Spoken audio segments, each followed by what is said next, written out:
सभी दोस्तों को राम राम नमस्कार। कैसे हो आप सभी? उम्मीद करूंगा कि आप सभी बहुत ही बढ़िया होंगे। तो आज के इस वीडियो में हम बात करने वाले हैं रेलवे एएलपी भर्ती 2024 से 25 से, जिसका आपका जो साइको टेस्ट हुआ था उसका री एग्जाम हो चुका है। अब बच्चे वेट करें कि साइको टेस्ट का रिजल्ट है वो कब तक जारी होगा और कितने मार्क्स वाले जो कैंडिडेट है यहाँ पर सेफ रहने वाले हैं। 2019 के अंदर जो भर्ती हुई थी वो भर्ती कितने दिन में कंप्लीट कराई गई थी उस पर बात करेंगे, और 2025 की जो भर्ती है वो कितने दिन में कंप्लीट होगी। और एक और बड़ी अपडेट निकल के आ रही है कि जो आपका कट ऑफ का आंकड़ा है वो बहुत ही कम रहने वाला है, यानी कि कट ऑफ का आंकड़ा गिर चुका है। क्यों गिर चुका है उस पर भी हम बातें करेंगे, और एक जो सटीक कट ऑफ की हम बात करेंगे कि फाइनल कट ऑफ आपकी क्या रहने वाली है। यदि आपके इतने मार्क्स बनने हैं तो आप कैंडिडेट क्या हो, सेफ रहने वाले हो। तो पूरी डिटेल से इस वीडियो में हम बात करेंगे, तो वीडियो में लास्ट तक जरूर बने रहना। जो कैंडिडेट वीडियो में नए जुड़े हैं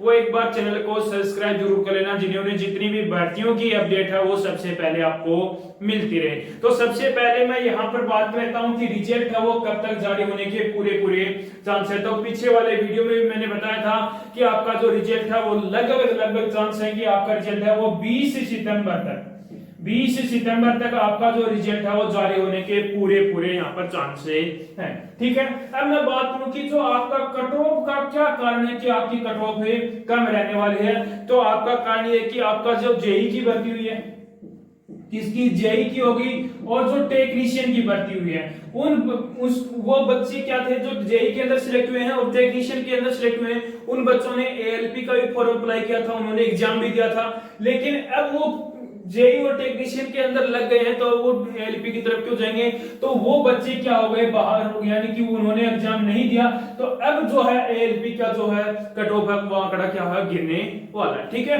अब मैं बात करूंगी जो आपकी फाइनल कट ऑफ है वो किस आधार पर होगी। तो फाइनल कट ऑफ है वो आपकी पार्ट ए और पार्ट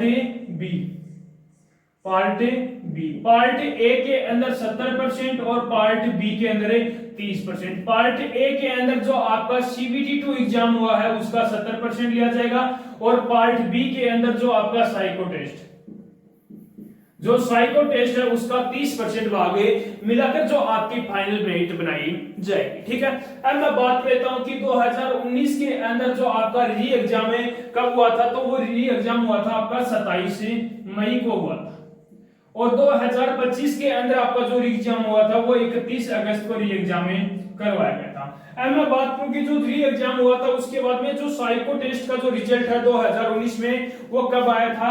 तो वो आपका 4 जून को आया था। कितने जून को, 4 जून को, यानी कि लगभग 8 से 10 दिन के अंदर आपका रिजल्ट आ गया था।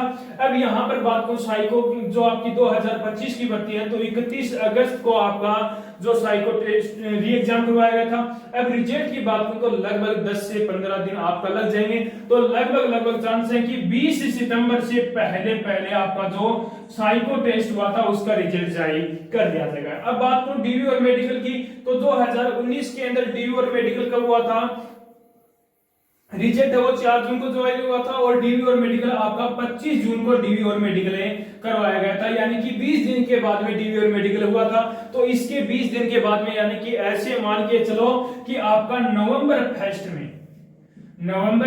फर्स्ट वीक में आपका जो है वो डीवी और मेडिकल होने वाला है। तो जल्द से जल्द अपने डॉक्यूमेंट तैयार करवा लो। मैं आपको इतने, यदि साइको के अंदर आपके इतने मार्क्स बन रहे हैं, यानी कि जो सेफ स्कोर बताऊंगा इतने मार्क्स बने, तो आप अपने जल्द से जल्द डीवी और मेडिकल जो डीवी के जो डॉक्यूमेंट है वो तैयार करवा लो। बात करूं जो आपका साइको का सेफ स्कोर क्या रहने वाला है, फिगर फाइंडिंग और मेमोरी के आपके कितने क्वेश्चन थे। तो 24 क्वेश्चन थे। कितने क्वेश्चन थे, 24 क्वेश्चन थे। अब ये 24 क्वेश्चनों में से जिस भी कैंडिडेट के 15 से 17 के बीच में जिस भी कैंडिडेट के क्वेश्चन सही हैं तो वो कैंडिडेट क्या है, यहाँ पर सेफ है रहने वाला है। वाच टेबल टेस्ट की बात करें तो वाच टेबल टेस्ट के अंदर आपके 20 क्वेश्चन थे। यदि 20 क्वेश्चनों में से जिस भी कैंडिडेट के 12 से 14 क्वेश्चन जिस भी कैंडिडेट के सही हैं तो वो कैंडिडेट भी क्या है, यहाँ पर सेफ है रहने वाला है। हिडन क्यूब टेस्ट की बात करें तो इसके अंदर आपके कितने क्वेश्चन थे, 50 क्वेश्चन थे। कितने क्वेश्चन थे? 50 क्वेश्चन थे। अब 50 क्वेश्चनों में से यदि जिस भी कैंडिडेट के 38 से 38 से 40 के बीच में जिस भी कैंडिडेट के क्वेश्चन सही है तो वो कैंडिडेट भी क्या है, सेफ है रहने वाला। फिगर प्लेसमेंट की यदि मैं बात करूं तो फिगर प्लेसमेंट के अंदर आपके कितने क्वेश्चन थे? 60 क्वेश्चन थे। 60 क्वेश्चनों में से यदि जिस भी कैंडिडेट के 35 से 40 के बीच में जिस भी कैंडिडेट के क्वेश्चन सही है तो वो कैंडिडेट भी क्या है, सेफ है रहने वाला। उसके बाद में सेम फिगर टेस्ट की बात करूं तो सेम फिगर टेस्ट के अंदर आपके कितने क्वेश्चन थे?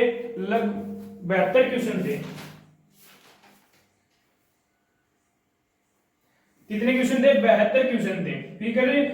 सेम फिगर टेस्ट के अंदर आपके 72 क्वेश्चन थे। यदि 72 क्वेश्चनों में से जिस भी कैंडिडेट के 45 प्लस क्वेश्चन सही है तो वो कैंडिडेट भी क्या है, यहाँ पर सेफ है रहने वाला। यदि साइको टेस्ट के अंदर आपके इतने क्वेश्चन सही हैं तो आप कैंडिडेट क्या हो, यहाँ पर सेफ है रहने वाले। ठीक है, तो मैंने आपको साइको का जो सेफ स्कोर है वो मैंने फिर आपका बता दिया। अब हम बात लेते हैं कि जो आपकी फाइनल कट ऑफ है वो क्या रहने वाली है, यानी कि जोन वाइज यहाँ पर हम कट ऑफ की बात है।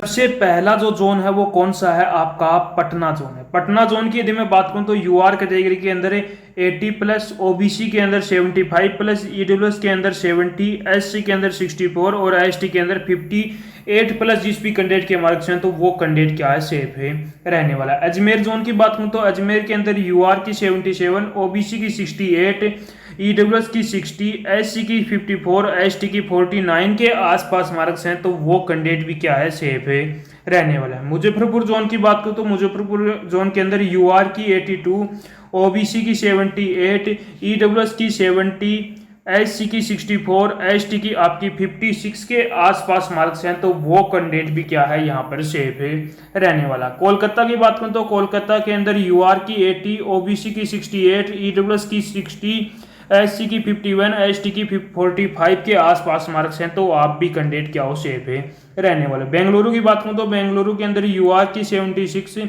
ओबीसी की 71, ईडब्ल्यूएस की 63, एससी की 59, एसटी की 53 के आसपास मार्क्स हैं तो आप भी कैंडिडेट क्या हो, सेफ है रहने वाले। अहमदाबाद की बात करूं तो अहमदाबाद के अंदर यूआर की 80, ओबीसी की 76, ईडब्ल्यूएस की 69, एससी की 61, एसटी की 55 के आसपास मार्क्स हैं तो आप भी कैंडिडेट क्या हो, सेफ है रहने वाले। प्रयागराज की बात करूं तो प्रयागराज के अंदर यूआर की 78, ओबीसी की 75, ईडब्ल्यूएस की 68, एससी की 63, एसटी की 54 के आसपास मार्क्स हैं तो आप भी कैंडिडेट क्या हो, सेफ है रहने वाले। यूआर की बात करूं तो जो भोपाल जोन है उसकी बात करूं तो यूआर कैटेगरी से 75, ओबीसी से 69, एससी से 62, एसटी से 55 और एसटी से 49 के आसपास मार्क्स हैं तो आप भी कैंडिडेट क्या हो, सेफ है रहने वाले। रांची जोन की बात करूं तो रांची के अंदर यूआर कैटेगरी की 75, ओबीसी की 68, ईडब्ल्यूएस की 56, एससी की आपकी 49 और एसटी की 44 के आसपास मार्क्स हैं तो आप भी कैंडिडेट क्या हो, सेफ है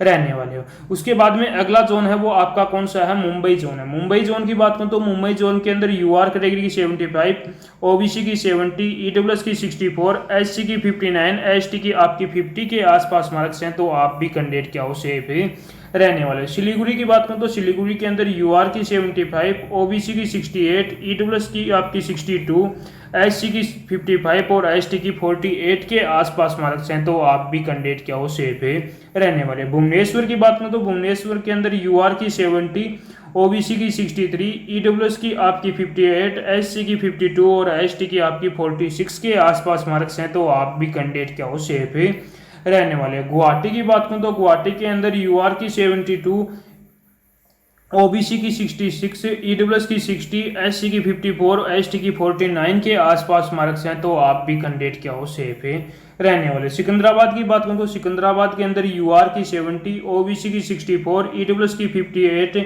एससी की 51, एसटी की 45 के आसपास मार्क्स हैं तो आप भी कैंडिडेट क्या हो, सेफ है रहने वाले। जम्मू की बात करूं तो जम्मू के अंदर यूआर की 68, ओबीसी की 63, एससी की 58, एसटी की ईडब्ल्यूएस की 58, एससी की 49, एसटी की 43 के आसपास। नालंदा की बात करूं तो नालंदा के अंदर यूआर की 80, ओबीसी की 74, ईडब्ल्यूएस की 68, एससी की 60, एसटी की आपकी 54 के आसपास। बिलासपुर की बात करूं तो बिलासपुर के अंदर यूआर की 67, ओबीसी की 63, SC की 56, ST की 50 के आसपास और ST की आपकी 45 के आसपास यदि मार्क्स हैं तो वो कैंडिडेट भी क्या है सेफ है रहने वाला। चेन्नई की बात करूं तो चेन्नई के अंदर UR की 70, OBC की 65, SC EWS की 60, SC की 54 और ST की 46 के आसपास मार्क्स हैं तो वो कैंडिडेट भी क्या है सेफ है रहने वाला। उसके बाद में अगला जोन है आपका कौन सा है, चंडीगढ़ जोन। चंडीगढ़ जोन की बात करूं तो चंडीगढ़ के अंदर UR की 72, OBC की 64, EWS की आपकी 58, SC की 50 और ST की 45 के